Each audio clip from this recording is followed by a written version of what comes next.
With inflation predicted to rise, what does it mean for businesses? Hello, I'm Dominic Walker. Welcome to JMW's Inside Man YouTube channel. Please subscribe to the channel, like this video, and keep the conversation going in the comments section as well. So inflation is predicted to rise.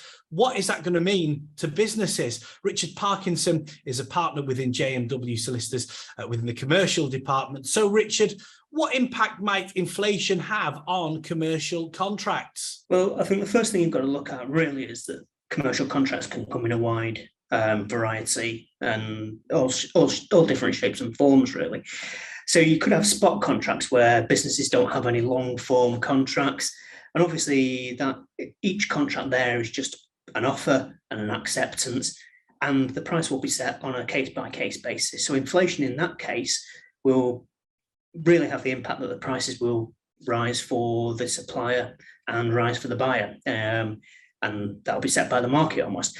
But in circumstances where you've got a long-term agreement for the supply of services or the supply of goods, and I think both parties will need to look at their contract to understand what rights there are to vary the price there, whether you're acting for the buyer or whether you're the supplier there. Because without a contractual right to increase prices, there's no right to increase prices.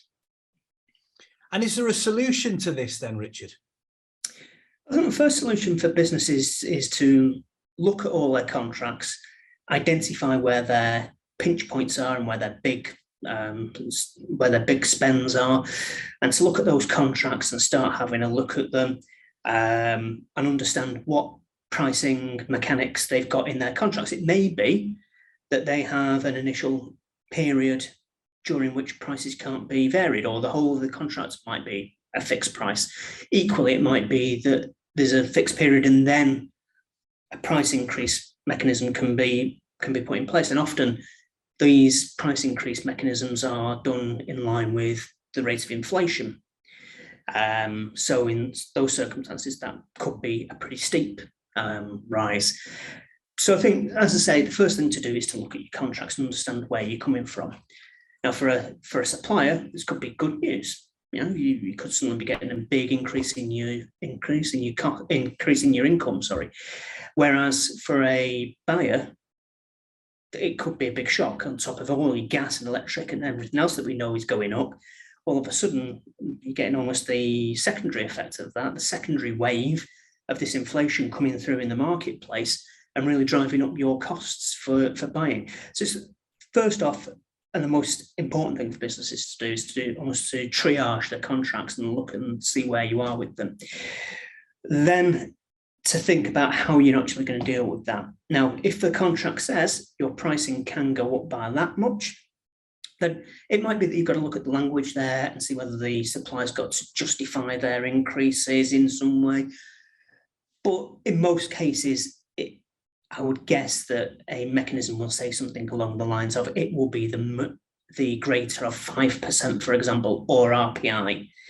And if RPI is at 15% or 22%, as some of the worst case scenarios seem to be coming out at the moment, then that's a nice easy metric for the supplier to look at to increase their prices. How can you and the JMW commercial team help businesses? Yeah, absolutely. I mean, if clients can identify those contracts that they're concerned about or feel there might be an exposure in, you know, we're more than happy to have a look at that with the client and identify how the pricing mechanism will work, look at some strategies around it, but always happy to have a chat with people, perhaps in relation to any new contracts or any variations to the contracts. It's going to be really important that any variations to the contracts are properly recorded and that the contracts are actually varied in line with the contract itself.